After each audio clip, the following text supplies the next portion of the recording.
Dan di saat matanya terbuka, disitulah Wak Nara melihat sosok berdaster ungu itu datang lagi di dalam kamarnya, ndak di luar lagi doh. Ditindihnya badannya siapa nih, badan si Nara atau kalian? Ndak cuma ditindih aja badan aku, kata si Nara, Wak, sosok berdaster ungu ini juga mencekik Nara sambil berkata, jangan menjauh dari saya, tinggalkan kebiasaanmu, tinggalkan kebiasaanmu. Hai, wassalamualaikum warahmatullahi wabarakatuh. Terima kasih sudah klik video ini. Oke, Wak, jadi di malam Jumat ini seperti biasa aku akan menemani kalian dengan membawakan satu kisah horor Wawa yang sudah masuk part 194 ya. Nah, di KHW malam ini Wak, aku akan membawakan satu kisah tentang teror yang dialami sama Wawa kita ketika dia tinggal di sebuah kos-kosan bersama dengan keluarganya. Jadi ini kosan memang buat keluarga gitu lah, Wak. Kalau di KHW sebelumnya aku pernah bercerita tentang sosok Daster Pink ya. Di KHW malam ini seperti yang aku tulis di judul, aku akan bercerita tentang sosok daster ungu, beda warnanya. Nah, si sosok ini Wak, konon adalah sosok yang menghuni kosnya Wawa. Dan ternyata ada nih Wak, cerita kelam yang membuat si sosok ini katanya sampai bisa berada di sana. Nah, penasaran dengan kisah selengkapnya? Jadi tanpa berlama-lama kita langsung masuk aja ke ceritanya yuk. Check it out.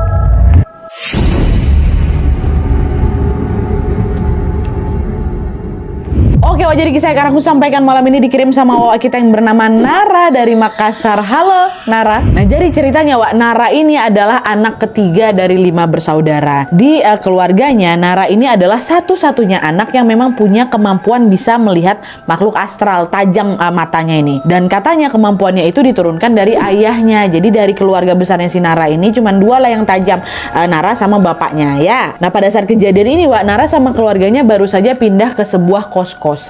Mereka menyewa 2 petak kamar kos yang memang ukurannya cukup luas. Hanya saja kamar mandi kosan itu adanya di luar Wak, dan lokasinya berada di bagian belakang dekat sebuah sumur. Jadi bukan kamar mandi dalam kosan ini Wak, kamar mandi luar, sharing sama penghuni kos yang lain ya. Nah, kayak aku bilang tadi, di belakang itu kan ada sumur, baru ada kamar mandi kan. Nah, FYI pada saat si Nara sama keluarganya itu pindah ke sana, sumur di belakang kosan itu sudah dalam kondisi tertutup, bukan sumur aktif, bukan sumur yang sering dipakai, udah ditutup lah gitu intinya. Nah, dalam itu kan singkat cerita, pada suatu hari Wak, tepatnya di jam 6:30 malam, Nara yang waktu itu ceritanya abis capek beres-beres rumah ini bergegas mau mandi di kamar mandi umum nih kan. Tapi anehnya pada saat itu Nara merasa kalau suasana kamar mandi ini tiba-tiba nggak kayak biasanya, lain gitu hawanya. Nah, dia entah kenapa, aku juga sempat ngebatin nih kenapa ya hawanya nggak enak ya. Apa karena aku mandi maghrib kali ya? Aku tuh entah apa cari penyakit mandi kok ya maghrib ya kan. Tapi waktu itu Nara pun mencoba menepis pikiran buruknya dan dia lanjut mandi lagi nih seperti biasa. Nah, pas lagi mandi ini Wak, tiba-tiba Nara dengar ada suara gerasak-gerusuk gitu dari arah sumur, kedengar dari dalam itu. Nara pikir tuh suara tikus atau suara apa gitu ya kan. Dah, dia cuek aja, lanjut lagi mandi.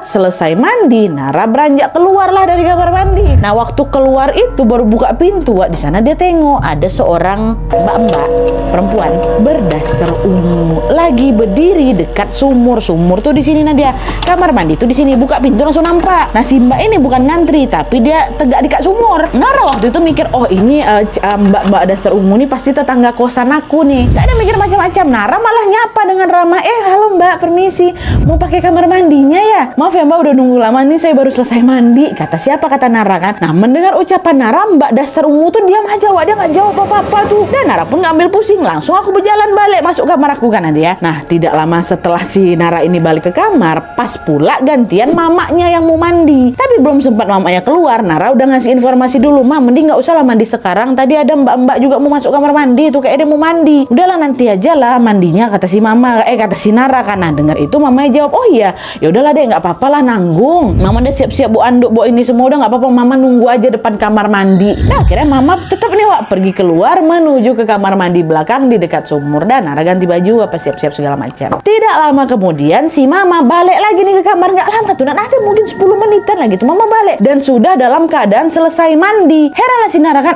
mama langsung mandi mah, kok cepat mandinya, nggak ngantri mama tadi sama siapa, nggak nunggu si mbak tadi mandi? Enggak, tadi waktu mama datang ke sana kamar mandinya kosong kok, kata si mama kan. Nah, dengar ucapan itu si Nara cuma ngebatin, oh ya udahlah, mungkin si mbak tadi tuh bukan mandi, mungkin cuma buang air kecil aja nih, makanya cepat gitu. Udah lah, di situ ya udah berlalu gitu aja. Nara nggak ada mikir hal-hal buruk nih. Singkat cerita, waktu pun berlalu. Nara sama keluarganya tetap tinggal di kosan itu dengan nyaman tanpa ada kendala yang berarti, Wak. Sampai akhirnya pada suatu hari bapaknya Nara yang tajam ini juga tiba-tiba ngampiri Nara. Lalu dengan wajah serius ayah ini ngomong kayak gini, Nadia. Nara, ayah mau tanya, kamu pernah lihat perempuan berdaster ungu di dekat sumur belakang itu, Nak? Kata ayah kan. Tuh ku jawab, iya Nadia. Oh iya ayah, pernah. Kapan hari dia sempat tuh yang ngantri nunggu kamar mandi sama Nara katanya. Nah waktu denger itu bapakku diam, Nadia. Oke.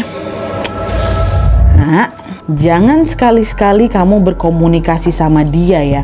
Anggap aja dia nggak ada. Dia itu jahat. Kata bapak kayak gitu. Dia heran si Nara ini kan. Nara nanya balik, loh emangnya kenapa Pak? Siapa dia? Kenapa dia jahat? Perempuan yang kamu lihat itu bukan manusia, Nak. Cuma kamu dan ayah aja yang bisa lihat dia. Makanya anggap aja dia nggak ada ya.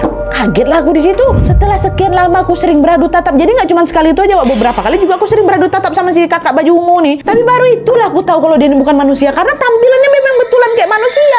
Nara ini kan memang tajam kan kayak aku bilang tadi. Tapi selama ini aku tengok kalau memang hantu tuh seram, dia nggak napak tanah. Dia ini macam manusia. Itu untung dibilang sama bapakku kalau ternyata dia ini bukan manusia. Orang selama aku ketemu dia aku nggak ada curiga sama sekali kok. Nah dah tuh setelah Nara ini tahu kalau mbak-mbak daster ungu tadi itu adalah makhluk astral atau hantu, alhasil sesuai perintah ayah, Wak, Nara pun mengabaikan keberadaan si mbak-mbak daster ini. Setiap kali aku mau mandi, nah dia pasti aku ketemu mbak daster ungu tuh di sana. Tapi kali ini berbeda, Wak. Nara selalu bersikap cuek, seolah-olah tuh sosok tuh nggak ada di kacang ini lah sosok itu. Nah lama kelamaan sepertinya sosok ini tahu nih kalau Nara nyuekin dia. Karena setiap kali Nara ini lewat di depan yang ngelengos gitu aja, sosok ini bakal natap si Nara dengan mata melotot marah, Wak. Kan dikacangin terus sama si Nara kan, dia kayak marah gitu, Nat. Sampai akhirnya pada suatu hari pada saat sedang sendirian di kosan, Nara memutuskan untuk duduk-duduk santai tuh di depan kamar, ada kursi gitu kan, duduk gitu kan, main-main lah biasa. Terus tiba-tiba sosok daster ungu nih ada juga di situ. Dan untuk pertama kalinya Nara bilang Nara mendengar dia bicara. Jadi selama ini Nara kan cuma tatap-tatapan aja nih, nggak pernah ngomong. Tapi pada saat lagi duduk di luar itulah ada dia ngomong dengan suaranya yang berat dan dalam. Sosok itu tuh macam lagi komunikasi sama aku. Dia ngomong kayak apa? Saya tahu kamu bisa melihat saya. Nah Nara ya waktu itu posisinya lagi duduk santai dan mungkin aku tuh lagi nggak fokus waktu itu karena dia tiba-tiba refleks aku jawab. Iya, aku bisa lihat itu, nggak sengaja aku tuh jawab kayak gitu. Nah setelah ngomong kayak gitulah baru aku deg-degan karena kan kemarin si ayah pesan apa? Jangan pernah sekalipun kau berkomunikasi dengan sosok itu, bahaya. Ini jawab sama aku, nah dia nggak sengaja aku. Dan ternyata apa yang disampaikan sama ayah itu betul kejadian. Karena sesaat setelah si Nara jawab kayak gitu, iya aku tahu kok gitu kan. Sosok daster ungu ini tiba-tiba melayang semakin dekat ke arah si Nara. Dan daster yang awalnya berwarna ungu itu tiba-tiba berubah putih kata si Nara. Dan ketika sosok itu mendekatkan wajahnya menatap si Nara dari jarak sedekat itu, aku bisa nengok dia ternyata kedua matanya sosok itu tuh merah terang, tuh bajunya putih. Oh kata dia, freeze si Nara nggak bisa gerak. Tapi untunglah waktu itu ayah lagi ada di kosan, langsung teriak, Nara cepat masuk, Nara cepat masuk kata si ayah. Teriakan ayah itulah yang langsung membuat si Nara ini tersadar, dan dengan gerakan cepat ayah juga langsung menarik tangannya Nara membawa si Nara masuk ke kamar. Oh sampai di kamar kenamuk lagu sama bapakku, kan udah ayah bilang jangan pernah berkomunikasi sama dia. Ngapain kamu ngomong sama dia? Kamu tahu nggak? Dia itu udah hampir mau ngerasukin kamu loh. Untung ayah lihat, kalau ayah tadi nggak ada di sini gimana? Hah? Wah, bandel kamu ya. Dengan tubuh gemetar karena ketakutan dan shock, Nara bilang, iyalah ya, maaf lah ya, Nara nggak sengaja, nggak tersadar sama Nara. Nara jawab itu, ayah punten aja tadi, maaf lah ya. Udah, jangan kau ulang lagi ya, bahaya dia tuh Nak. Kata iya kata si Nara. Dan sejak kejadian itu Nara ini pun semakin hati-hati dan waspada setiap kali melihat keberadaan sosok berdaster ungu itu. Nara selalu berusaha cuek, Wak. Tapi memang nggak bisa dipungkiri Nadia, kalau lama kelamaan aku juga capek lah, nggak tahan lah aku dengan kondisi kayak gitu kan. Aku mau tenang di kosan tuh, gak mungkin juga aku nggak pergi ke kamar mandi. Tiap kali aku ke kamar mandi ada dia. Hingga akhirnya, Wak, pada suatu waktu Nara ini pun memutuskan untuk bergabung di sebuah komunitas keagamaan di kampusnya. Di sanalah, Wak, Nara pun berbagi kisah tentang pengalamannya ini. Dan FYI, Nara di sini adalah seorang Kristiani ya, Wak ya. Nah, setelah Nara bercerita tentang gangguan dari sosok berdaster ungu itu, salah satu pembimbingnya di sana bilang, Nara, coba kamu semakin dekatkan dirimu pada Tuhan ya Nara. Saya lihat kamu sepertinya sudah udah jauh dari Tuhan, kata pembimbingnya. Betul Nat, waktu ngomongnya kayak itu macam ketampar aku rasa ya. Karena selama ini Nara mengakui kalau dia ini memang jarang beribadah, Wak. Alhasil setelah mendapatkan saran tadi, Nara pun berusaha untuk memperbaiki ibadahnya. Aku semakin sering lagi baca Alkitab, aku sering lagi berangkat ke gereja dan mendengarkan lagu-lagu rohani ya. Nah, sampailah tiba pada suatu malam, Wak, ketika Nara ini tidur. Nara ini jadi punya kebiasaan baru, dia tidur sambil dengerin lagu-lagu rohani ya kan. Tidur dengar apa segala macam. Terus tiba-tiba secara mengejutkan lagu rohani itu berubah nadanya, ini macam kacau, macam rusak gitu loh, berisi grah-grah gitu kan. Nah, bersamaan dengan itu Nara ngerasa masih tidur nih, masih tutup mata nih kan. Nara ngerasa kok badan aku makin lama makin kerasa berat nih, macam ada yang nahan badan aku dari atas. Makin deg-degan lagi jantung Nara di situ kan. Dan secara perlahan-lahan Wak, Nara memberanikan diri lah buat membuka matanya. Dan di saat matanya terbuka, disitulah Wak, Nara melihat sosok berdaster ungu itu datang lagi di dalam kamarnya, ndak di luar lagi doh. Ditindihnya badannya siapa nih? Badan si Nara atau kalian? Posisi mereka sangat-sangat dekat. Wah, wajah aku sama dia tuh berhadapan pada dia. Beradu tatap lah jadinya ya kan. Dan dari jarak sedekat itu Nara bisa melihat dia melotot marah sampai kedua mata itu udah mau keluar tuh Nara. Gak cuma ditindih aja badan aku, kata si Nara, Wak, sosok berdaster ungu ini juga mencekik Nara sambil berkata, jangan menjauh dari saya, tinggalkan kebiasaanmu, tinggalkan kebiasaanmu. Kata dia, takut kali si Nara disitu kan. Wah, teriak dia tapi gak bisa, gak keluar suaranya tuh. Tapi untungnya lagi-lagi ayah datang menyelamatkan si Nara. Dengan sigap ayah pun langsung mengusir sosok berdaster ungu itu. Dan setelah sosok itu pergi, ayah pun berusaha menenangkan Nara yang memang masih shock itu. Dari sanalah Nara tahu kalau ayah bilang ternyata sosok itu tuh gak suka, Wak, dengan kebiasaan barunya Nara yang jadi lebih beribadah itu. Makanya tinggalkan kebiasaanmu katanya. Karena katanya ayah nih, Wak, ya, semakin Nara ini dekat beribadah, maka semakin sulit juga sosok itu untuk berkomunikasi sama si Nara. Itulah kenapa dia ngamuk. Singkat cerita, Wak, pada suatu hari adalah ini penghuni baru di kosannya Nara. Mereka adalah keluarga kecil juga dengan satu anak yang masih berusia 2 tahun. Kita sebut aja lah tetangga ini dengan nama Tante Tina ya. Sejak awal pindah ke sana, Tante Tina dan Nara ini langsung akrab, Wak. Nara sering mampir tuh ke kamarnya Tante Tina dan bermain dengan anaknya. Kebetulan juga kamarnya Tante Tina ini depan-depanan sama kamarnya Nara. Jadi kalau misalnya Nara buka jendela bisa langsung nengok kamarnya Tante Tina. Nah, selama beberapa minggu tinggal di sana, Wak, Tante Tina ini tiba-tiba ceritalah sama si Nara kalau suatu malam dia ini pernah mengalami kejadian yang sangat mengerikan di kosan itu kan ya. Kenapa Tante? Kata si Nara kan. Jadi ceritanya nih Nara, waktu itu menjelang tengah malam Tante Tina ini tiba-tiba kebangun ya kan. Waktu dia bangun dia tengok anaknya gak ada di sebelah dia. Dan di saat yang sama pintu kamar kosan dia ini dalam kondisi terbuka lebar. Paniklah Tante Tina ini kan, kenapa nih anakku diculik? Keluar dia langsung dari kamarnya mau mencari anaknya ini. Lalu pada saat Tante Tina keluar, Wak, secara mengejutkan Tante Tina melihat ada perempuan berdaster ungu lagi gendong anaknya. Tentunya Tante Tina pikir ini penculik ini kan. Diteriak-teriakin sama Tante Tina kan. Jalan ini si daster ungu nih. Dia berjalan menuju ke kamar mandi belakang, kamar mandi umum tuh.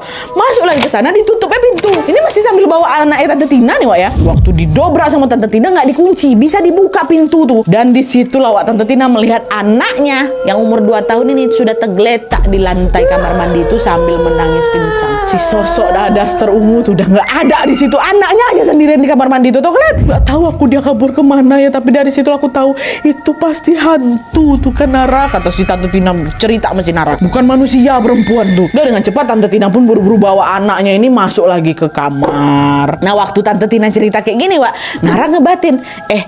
Pantes aja sosok ini udah jarang ganggu aku lagi. Aku memang udah gak pernah lagi ngeliat dia Nadia. Aku pikirnya udah bosan ya kan. Ternyata dia gantian gangguin Tante Tina. Kata, ya Tuhan kasihan kali lah mereka. Kata siapa nih kan? Kata siapa? Kata si Nara. Jadi di titik itu tuh sebenarnya si hantu ini udah gak pernah ganggu Nara lagi, Wak. Rupanya malah beralih ke si Tante Tina. Nah, di situ Nara langsung bilang, Tante, lebih baik udahlah jangan sering-sering lagi ke sumur belakang itu. Anaknya Tante juga jangan pernah dibawa ke sana kecuali ke kamar mandi ya Tante. Ya, liatin terus. Iya, kata Tante Tina kan. Nah terus, Wak, di malam harinya setelah Tante Tina cerita hal itu ke si Nara kan, sekitar jam 2 malam gitulah Nadia, si Nara ini tiba-tiba kebangun. Gegara dia dengar ada suara orang ngetok-ngetok pintu, Wak. Tapi suara itu bukan berasal dari kamar aku, melainkan dari kamar di depan aku. Which is siapa? Kamarnya Tante Tina. Awalnya Nara mikir, oh itu mungkin tamunya Tante Tina atau mungkin suaminya Tante Tina gitu kan. Tapi aneh, kayaknya tadi aku udah tengok lah si suami itu balik. Siapa yang bertamu jam 2 malam gini? Nah karena suara ketukan itu nggak hilang-hilang, alhasil Nara pun memberanikan diri buat ngintip lah dari jendela kamar dia gitu kan. Dan waktu diintip, wah, betul ternyata dugaan kalian. Yang dari tadi mengetuk-ngetuk pintu kamarnya Tante Tina adalah si daster ungu itu. Nampak dia dari belakang, dia ketok-ketok. Di situ diam aja Nara, wak. Dia penasaran mau ngapain si sosok di bertamu tengah malam. Diintip terus sama si Nara kan. Tengok dalam aku gak ketemu kau, ketok-ketok pintu tetangga baru aku yang. Dan selang 5 menit kemudian, wak, sosok daster ungu ini kayak sadar nih si Nara lagi ngintipin dia dari belakang kan. Kan tidak suka dengan perbuatannya si Nara, akhirnya dengan gerakan patah-patah gitu, gitu, secara perlahan-lahan sosok ini menoleh ke arah Nara dengan keadaan kepalanya yang berputar, tapi wak, badannya tetap menghadap ke kamarnya Tante Tina. Jadi macam burung hantu tuh loh, muter kepala aja zep gitu, tapi patah-patah. Lagi-lagi si sosok ini melotot tapi sambil tersenyum dia ke arahnya siapa? Ke arahnya si Nara. Katanya gitu. Dengan suara yang berat si sosok ini ngomong, Jangan ikut campur. kata. Panik si Nara, aduh ketahuan gitu tuh, apa horden tuh kan. Naik aku atas kasur lagi tidur, aku lagi dan dia, udah biarlah kau sana, mantai lah kau sana. Nah keesokan harinya langsung nih Nara main ke kamarnya Tante Tina kan. Di situ Nara langsung bilang, Tante maaf, semalam Tante dengar nggak ada suara-suara orang ngetok pintu? Kaget di situ Tante Tina, wak. Hah?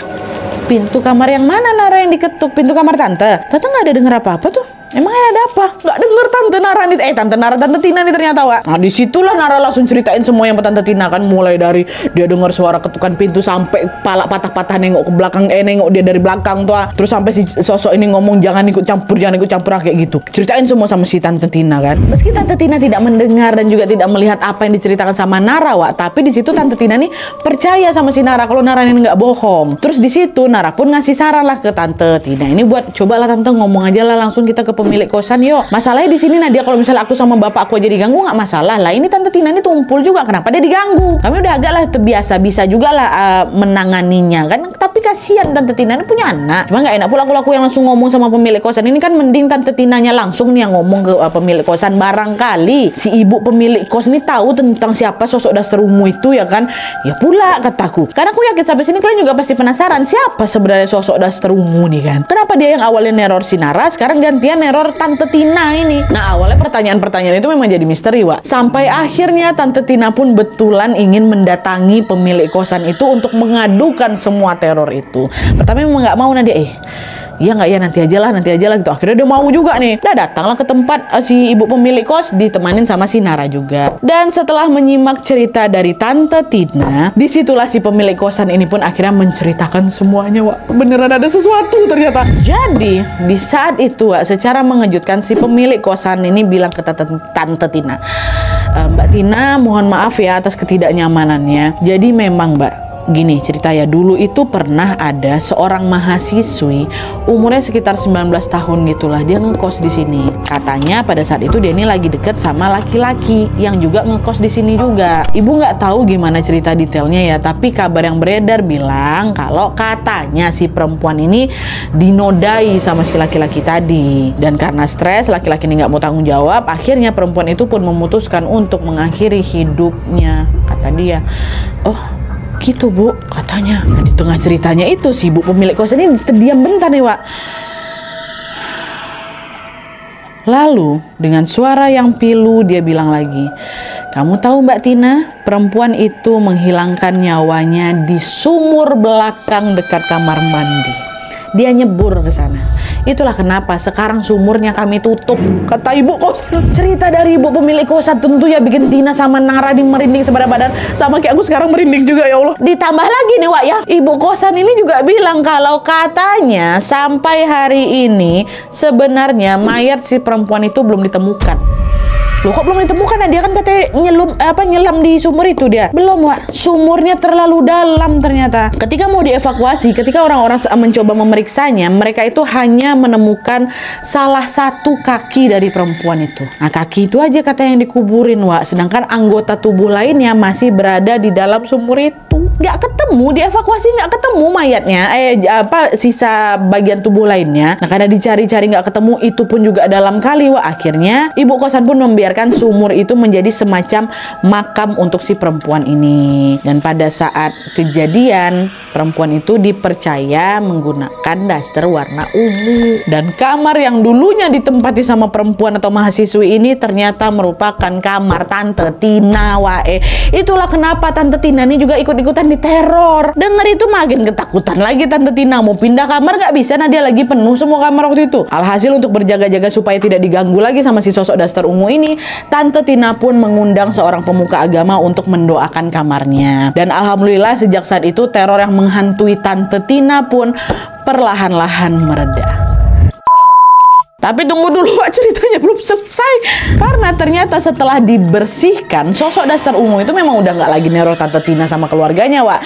Justru sekarang si sosok ini balik lagi neror si Nara. Balik lagi dia kaku. Nah dia, kupikir dah hilang betulan. Karena pernah nih pada suatu malam ketika si Nara ini lagi santai-santai, si Nara tiba-tiba merasakan kantuk yang teramat-amat sangat. Aku nggak pernah ngantuk kali pokoknya lari itu. Terus nggak lama kemudian tertidurlah si Nara ini kan. Nah pada saat itu yang aku rasakan ya aku cuma tidur biasa aja. Tapi ternyata menurut kesaksian keluarganya dan juga orang-orang kosan, Wak, di saat itu sebenarnya Nara ini sedang kesurupan sosok perempuan daster ungu. Dan yang lebih seramnya lagi, pada saat merasuki Nara, Wak, sosok ini bilang, ini kata orang-orang yang dengar si Nara ini kesurupan ya, anak ini harus menemaniku di dalam sumur itu. Dia harus ikut denganku. Katanya. Untungnya dengan sekuat tenaga, ayah juga dibantu dengan pemuka agama yang lain berhasil mengusir si sosok itu. Dan itulah gak lama kemudian sosok ini pun keluar dari tubuhnya Nara dan Nara pun tersadar kembali. Nah pada saat itu semua orang jadi bingung nih, kenapa sosok ini balik lagi mengincar si Nara ya kan? Gak ada sebenarnya jawabannya Nadia, tapi mereka menduga mungkin ya si daster ungu ini merasa kesepian di dalam sumur. Hingga akhirnya dia ketemulah sama Nara yang ternyata bisa nengok aku nih. Itulah makanya dia pengen bawa si Nara masuk dalam sumur juga, coy. Dan sejak kejadian kesurupan itu tentunya Nara ini semakin ekstra berhati-hati dan waspada lagi. Tapi tetap aja dia masih merasa terganggu, Wak. Karena setelah dia kesurupan itu, sosok tuh masih juga datangin aku. Nah dia paling sering tuh dia berdiri depan jendela kamar aku, diketok-ketok ya pintu, ketok-ketok ya pintu, ngajak main dia tuh. Aku nunggu kamu. Itu yang bisa aku dengar. Nah karena gangguannya masih belum mereda juga, akhirnya ayah yang juga nggak tega nengok si Nara ini tertekan, memutuskan untuk menitipkan Nara sementara di rumah tantenya yang ada di Parepare. Dan alhamdulillahnya sejak pindah ke rumah tantenya ini, sosok itu tuh nggak ngikut, Wak. Nara udah nggak pernah diganggu lagi. Nara mengakui waktu itu aku memang stres sekali. Nah dia capek aku digangguin terus. Macam mana aku mau istirahat, macam mana aku mau belajar ya kan. Dan untungnya setelah dia diungsikan sebentar itu, Nara bisa melanjutkan hidupnya dengan tenang. Cukup lama tuh dan aku tinggal sama tante aku, numpang tempat tante aku gegara daster ungunya aja. Dan Nara ini baru tinggal bersama keluarganya lagi setelah ayah dan ibunya pindah ke sebuah rumah kami udah ada. Jadi setelah keluarganya udah nggak tinggal lagi di kosan, barulah Nara balik lagi tinggal bersama mereka. Dan kabar terakhir yang Nara dengar, Wak, katanya Tante Tina sama keluarganya juga udah pindah dari kosan itu. Tinggal seorang nih daster ungu tuh kan. Oke, Wak, jadi itu tadi cerita tentang teror menyeramkan yang dialami oleh Nara. Seram kali memang gangguannya ya. Tapi setelah tahu cerita tentang tragedi kelam yang nimpa sosok tuh, kesian pula Wak nengoknya. Sedih juga. Kebayang nggak, Wak, kalian ada nih ya mahasiswi ngekos biar gampang pergi ke kampus. Balik-baliknya bukan pulang bawa gelar, tapi pulang hanya tinggal nama aja.